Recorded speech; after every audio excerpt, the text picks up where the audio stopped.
Today is a day to be together. Today is a day to remember, and it's a day to reinvest in our resolve. Just finishing Rosh Hashanah, beautiful Rosh Hashanah, which Rosh Hashanah is a time for reflection. It's a time for introspection, a time for renewal, a time when we pause. We look back at the year that was, and we consider the ways that we can improve, the ways that we can grow, that we can move forward. But this Rosh Hashanah and this time, it feels different. Everything has landed differently this year. There's a weight to this year that lingers with us. It's a weight that has settled into our hearts since the terrible events of October 7th last year, exactly a year ago today, when we witnessed the horrors that shook us to our core. We experienced a moment that will be forever etched into our collective memory. A day when our world changed. And each of us remembers precisely where we were when we heard the news. I was actually in synagogue getting ready for the Simchat Torah HaKafot when some people came in and started telling us what was going on, and it was just hard to believe. And then our joy of Simchat Torah was cut short. It was it's pure disbelief, and I think that disbelief gave way to denial, and denial turned into trauma, and the stories that trickled in, and the videos and the heartbreaking WhatsApp messages from those whose lives were brutally cut short. They all left us reeling. We were overwhelmed by the magnitude of the evil, the cruelty, and the calculated intent behind it. Today, I think of the author and lecturer Leo Buscaglia. He once talked about a contest he was asked to judge. And the purpose of the contest was to find what he said was the most caring child. The winner of the contest was a 4-year-old child whose next door neighbor was an elderly gentleman who had recently lost his wife. And when he saw the man cry, the little boy went into the old man's yard. He climbed onto his lap and he just sat there. And when his mother asked what he said to the neighbor, the little boy looked at her and said, "Nothing. I just helped him cry."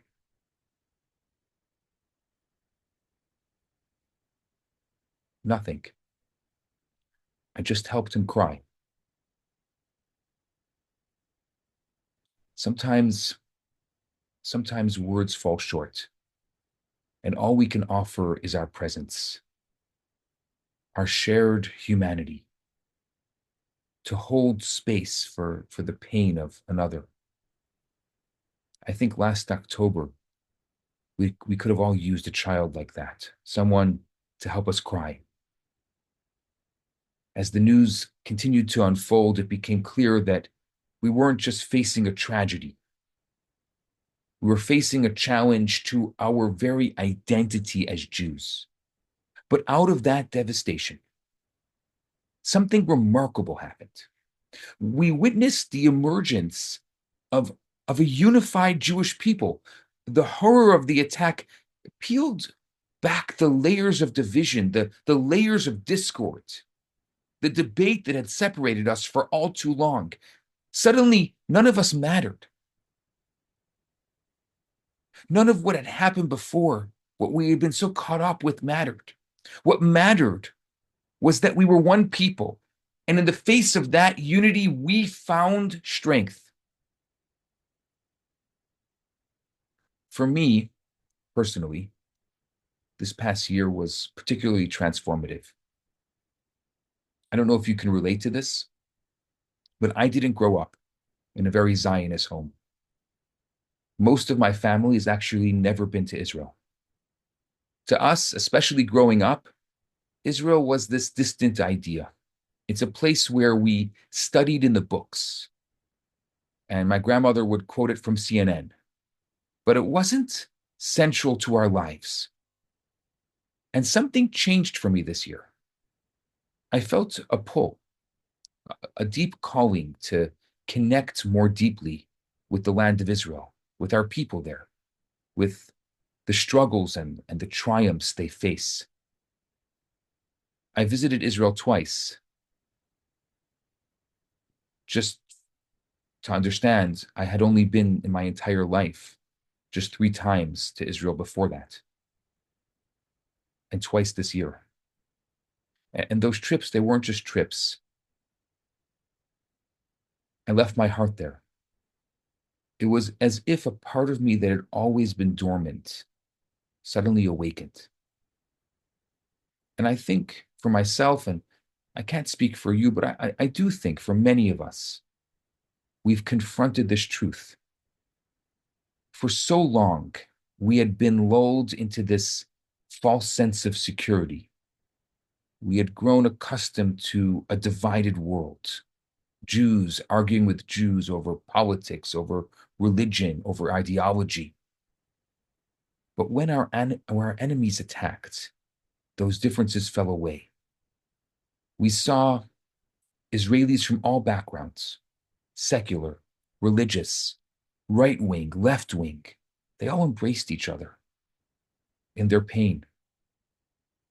The man from Tel Aviv who had never kept kosher in his life began making kosher sandwiches for soldiers because, as he said, he realized that he didn't want to run a restaurant that couldn't serve every Jew. The Jewish soul was awakened, and what emerged was a unity that had always been there, but it was buried beneath the surface. I want to tell you a story about Mr. Meir Vilner. He was born in Vilna, in Vilnius.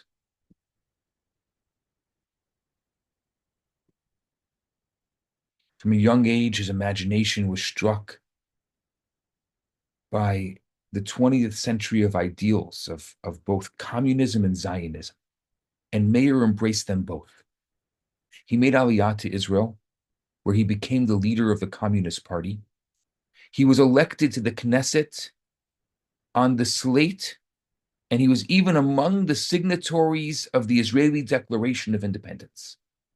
And Meir always advocated for the Arabs because he felt their plight in Israel was not dissimilar from the plight of the Jews of the Soviet Union. His speeches angered many Jews. But he was an idealist, and he stuck to his guns. In the months after the Six-Day War, Vilner advocated for the return of what he called occupied Arab lands taken in illegal conquest. And after one of these speeches, Vilner was stabbed. He was stabbed by a would-be assassin.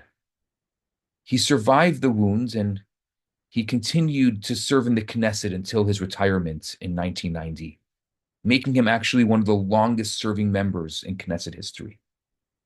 In the aftermath of the stabbing, there was a columnist for the Israeli paper Yediot Acharonot. His name was Eliyahu Amikam, and he wrote in his column in the paper that it was a shame that the blade that stabbed Vilner wasn't any longer and its point wasn't any sharper. A few weeks later, he traveled to New York, where he spent Rosh Hashanah. One of his friends was going to visit the Rebbe. The Rebbe would greet people before Rosh Hashanah. And on the day before Rosh Hashanah, he presented himself online with hundreds of others to hand the Rebbe a note with a request for a blessing for a new year. And this line usually moved very quickly. No one stopped to chat with the Rebbe. Each person would place a note into the Rebbe's hand, and the Rebbe would wish them the traditional wish of Ktiva v'chatima tova. You should be inscribed and sealed for a good year. When Amikam passed by, the Rebbe looked up and observed in Yiddish. The Rebbe looked at him and said, Azoi schreibt man nicht wegen a Yid. We don't write this way about a fellow Jew. Amikam says he was flabbergasted. He stood in complete paralysis, waiting for the Rebbe to continue. But the Rebbe simply concluded with, come see me over the next few days and I'll explain. Amikam asked the Rebbe's secretaries to arrange the appointment with the Rebbe. The Rebbe had told him to come.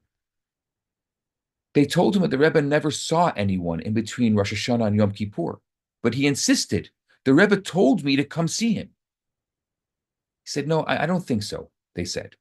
Maybe the Rebbe intended for you to attend one of the public farbrengens, one of the public gatherings. The Rebbe would hold a number of public gatherings during this time of year. And so a few days after Rosh Hashanah, the Rebbe held a public gathering in honor of his mother's passing. He would always do it for his mother's yahrzeit. It was actually today, the 6th of Tishrei. And as he entered, he heard the Rebbe address the topic directly. The Rebbe observed that in several weeks, Jews worldwide would perform the mitzvah of lulav. They would take the lulav, the etrog, the myrtle, and the willow. And the Rebbe started talking about this beautiful midrashic teaching, that the etrog represents a Jew who studies Torah and observes mitzvot, and the willow represents a Jew who does not observe Torah and does not observe mitzvot, and the myrtle represents a Jew that does one and not the other, and the lulav represents a Jew that does one and not the other. And the Rebbe asked, what makes bundling these four species okay? Why should we put them together? Why should the leading sages of the generation be bundled with Jews who turned their back to the Jewish people? If really the etrog represents a Jew who's the great scholar of the generation, who does Torah mitzvot, and the willow represents one who does nothing, who turns their back on the Jewish people, how can they be bundled together? And Amikam says, as I understood it, the Rebbe was asking why a person like the Rebbe should stand up for a Jew like Meir Vilner. The Rebbe went on to explain that at our core, our essence, every single one of us is passionately connected with God and the Jewish people. That no Jew in their core can turn against God. What we do, we do. The Rebbe asks, so what do we do if the Jew is unaware of their inner truth? They're only conscious of their outer persona, and they're known on the surface as a Jew hater. Today we call them as a Jew. As a Jew, the Rebbe says, what do? We place them together with the etrog, and we give them a little shake. And when you shake up the willow together with the etrog, the Jews' truth emerges. They're not sinners through and through. They are holy, holy souls who love God and whose souls melt with ecstasy. On the outside, they look like sinners, but on the inside, the Rebbe says, they are holy and they are filled with mitzvahs. Mr. Amikam had his answer. We don't write this way about Mr. Vilner, despite everything he appears to believe. Vilner's ideology is surface deep. If you shake him up, you're going to discover his quintessential truth. His core would emerge as our core emerged collectively this past October 7th, this past Simchat Torah. In case Amikam wasn't sure who the Rebbe was talking about, the Rebbe went on to say, imagine a Jew who surrenders his God-given right to the Holy Lands because His delicate sensibilities compelled him to share the land with the Arabs, which was a perfect description of Vilner's loudly proclaimed ideology.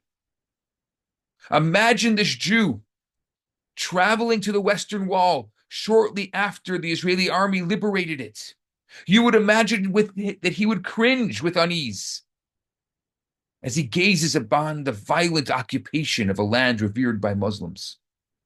And if you looked closely, you would see that his eyes shed a tear, that his heart skipped a beat, and he was excited despite the views he espoused on the outside. This, the Rebbe said, is not a fleeting emotional betrayal of his long-held beliefs. This is a glimpse into his inner core. This is a glimpse into who he really is, his deeply concealed belief. This is his truth. When we look back at our reaction in the aftermath of October 7th, we don't see an aberration. We see a glimpse into our essential truth. The Jewish people are essentially a single unit, united at the core. Israeli society is behaving today with less outward unity than we showed last October. The protests, the slogans, they don't bespeak love, but that doesn't change who we are. Like in a marriage gone bad, we're sometimes unhappy with each other. But make no mistake, this state is not our default truth. It is a surface state that only asserts itself when the core is concealed. Divisiveness is not our true state. Divisiveness is inconsistent with our truth. Our connection, our oneness, our core, and our infinity, they're all part of who we are. We don't need to understand it for it to be true. It doesn't need to be our constant mindset for it to be true. If it's true once, it's true forever. And this truth emerged for several months after October 7th. It was a glimpse into our inner truth. What we see at the mass protests in Israel today is not our truth. It's an impersonation of the Jewish core.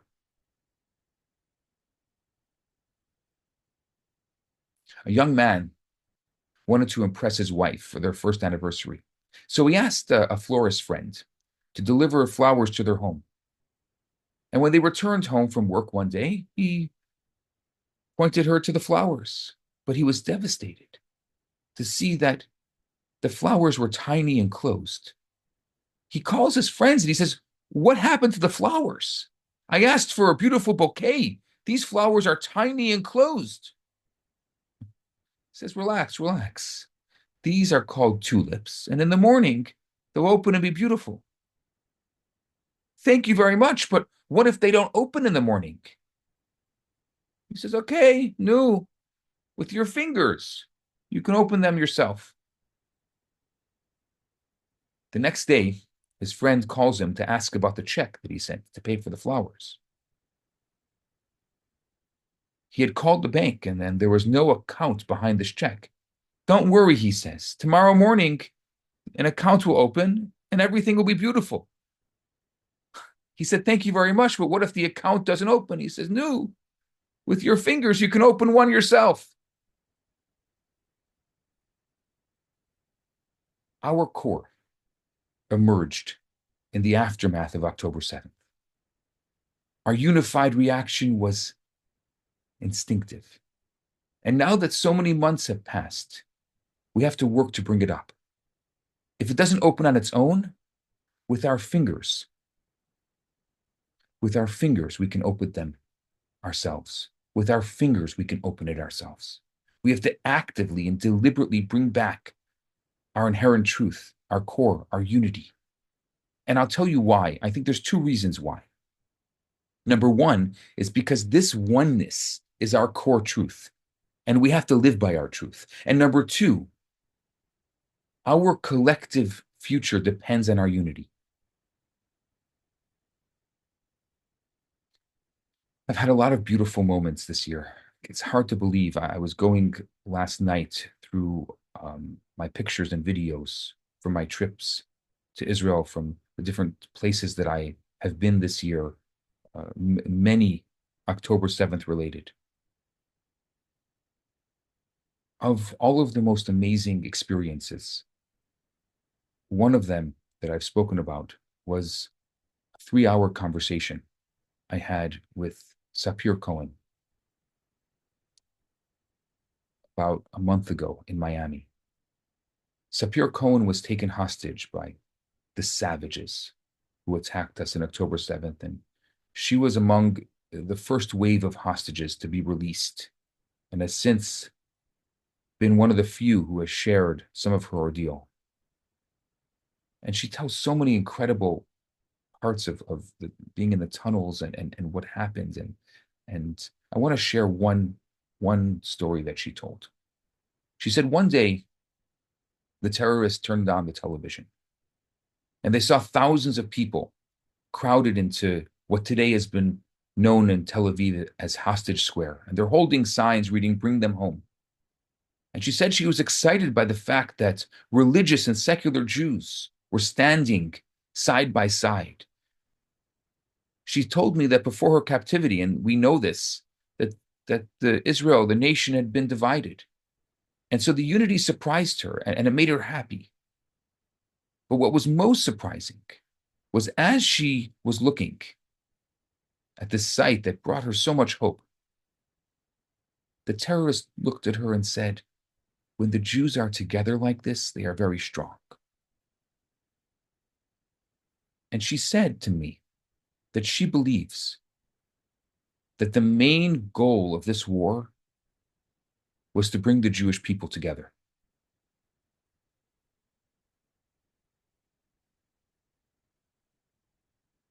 I'm not saying that, of course, that that's why the war happened, but if you're looking at a silver lining, if you're looking at how to make meaning out of this, that the main meaning we can bring from this is the unity of the Jewish people. We are a single unit. All year we've been screaming, Am Yisrael Chai. The nation of Israel lives. Am Yisrael Chai. If we stand together, we can survive anything they throw at us. One of the examples that I've been thinking about lately, and you'll humor me with this, and I don't know so much about them, and some of you may know more than me about them. But I've heard in the Sierra Nevada, in Northern California, there's a tree called the sequoia tree. And these trees can reach the heights of 300 or 400 feet. Now, you would think a tree that could reach 300 or 400 feet has roots that extend deep into the ground to support them, but they don't. The roots of the sequoia tree actually only extend 4 or 5 feet in the ground. So, how do they withstand the winds and the pressures at that impressive height? And I looked into it and I found out that the answer is unity, that the roots of the sequoia spread out 100 feet into each direction, usually merging with the roots of fellow sequoias. The roots intertwine and gain strength. You can't knock over a tree that is held up by hundreds of other trees. Unity is the source of strength. If this is true of trees, it's obviously true of people. When we are united, we are blessed and we are protected. We can't afford to drop our unity. We are Am Yisrael, the nation of Israel. We're not the culture, we're not the identity, we're not the religion. We are the people. That's what brings us together. That's who we are. People have tried to appropriate and put other names onto us. But what we are a people. And if for over time our unity wears thin and it's not instinctive, we have to work on ourselves to make it real with our fingers, We must open it ourselves to truly care about one another despite our differences. And I would say including our differences, because philosophy and ideology is not the primary reason why we exist. I think that there are two things about October 7th that we can never allow ourselves to forget. And that is the pain and the unity. We want our experience of that day to be seared into our consciousness forever. We want it to be as fresh 20 years from today as it was exactly a year ago. But when we're backed up against the wall and a powerful force threatens us, we cling to life. We tap into the strength that we never knew we possessed. We are each filled with an infinite reservoir of light, but we're usually unable to tap into our infinity because our conscious surface obstructs access. When we're pushed into a corner and everything we cherish is on the line, when our usual surface capacity is insufficient to save us, we throw caution to the wind and we give it everything we have. And when we do that, we discover just how powerful our core is, just how holy our truth is, how infinite our light is. Actually, the entire purpose of the pain in the first place. You see, a loving God doesn't cause his children. We look at God as our Father. A loving God does not cause his children pain. A loving God gives his children access to their infinite potential through pain. This is why we must never forget the pain. The pain is our gateway to our infinity, to our unity, to our oneness. So, if we allow October 7th to become a memory, if we allow it to slip into the past, the present, it's just going to revert to routine again. We'll gravitate to the familiar and we're going to return to the usual patterns.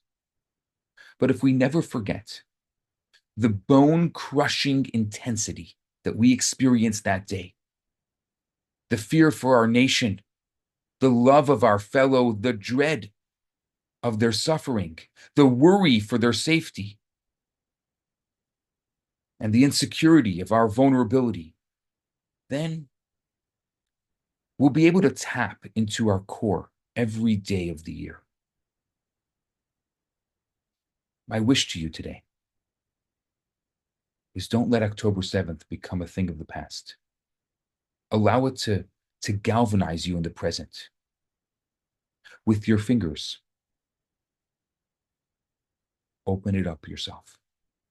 Whenever you feel yourself veering away from total unity, abject humbleness, pervasive love of another, a deep conviction in the righteousness of your path, go back to those original moments. Close your eyes and deliberately return to that terrible day. Don't allow yourself to be lulled into complacency by the ordinary patterns of routine.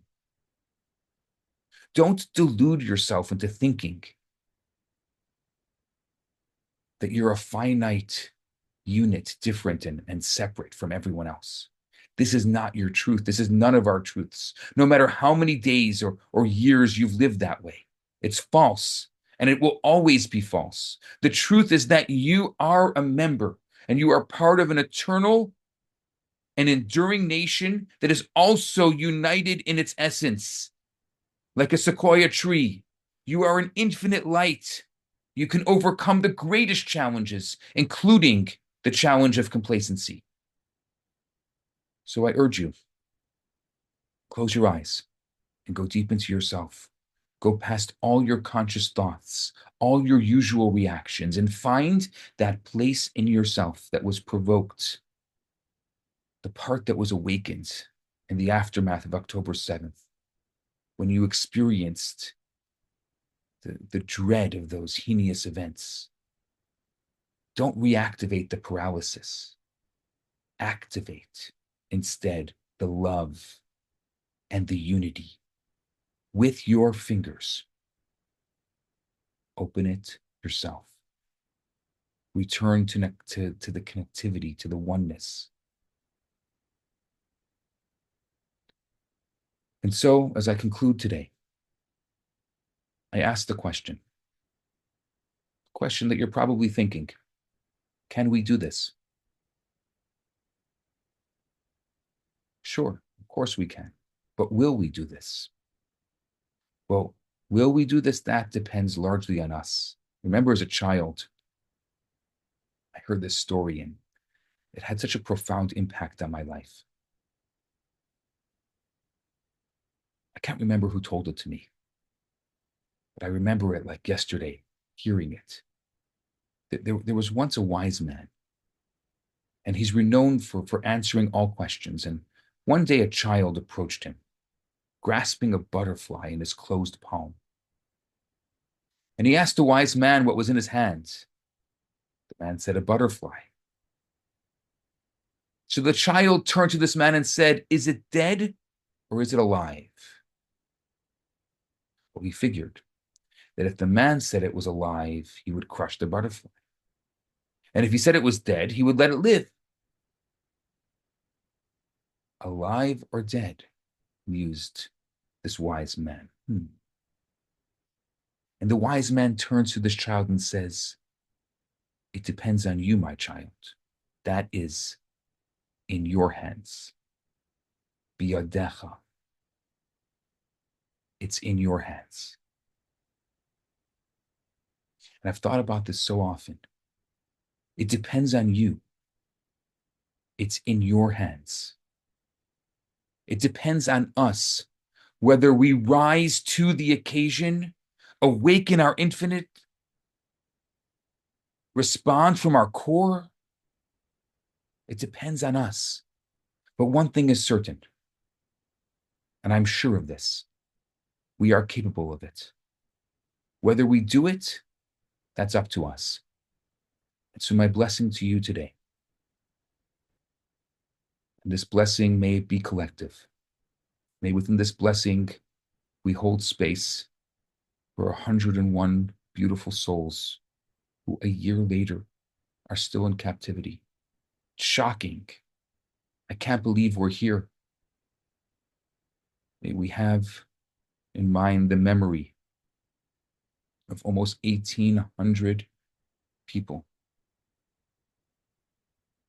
who have lost their lives because they're Jewish. I'm Jewish, you're Jewish, and they're Jewish. I'm Jewish and they're Jewish, and I can't get it out of my mind that they lost their lives for one reason, just because they are just like me, the same. No other reason. In the synagogue on Rosh Hashanah, and we'll do the same on Yom Kippur, we printed out a page of each one of these people, their story, who they are, their picture. And we asked everyone to adopt one of these people, to learn about them, to know them, and to pray and do a mitzvah because they can't.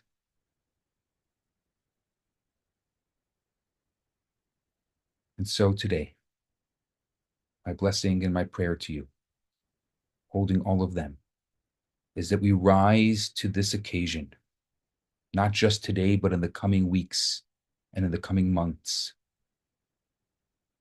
that we awaken our core, that we respond from our infinite, that we unite with every single Jew, those who agree with us and those who don't, that we find unity in this collective core. And may that unity bring us strength, bring us peace. We say this in our prayers, Hashem oz la'amo yitain, Hashem yevarech et amo v'shalom, which means God will give his nation strength, and God will bless his nation with peace. And may there be peace in Israel and throughout the world. And may our enemies see our united front and back down. And may God grace us with the tenacity that we need to remain connected. May he give us the strength to, with our fingers, open it ourselves, and may he shower us with security, with safety, with unity, with prosperity. And may he bring 101 hostages home swiftly in good health for those who are alive. May our nation be blessed with a year of revealed goodness. Am Yisrael Chai.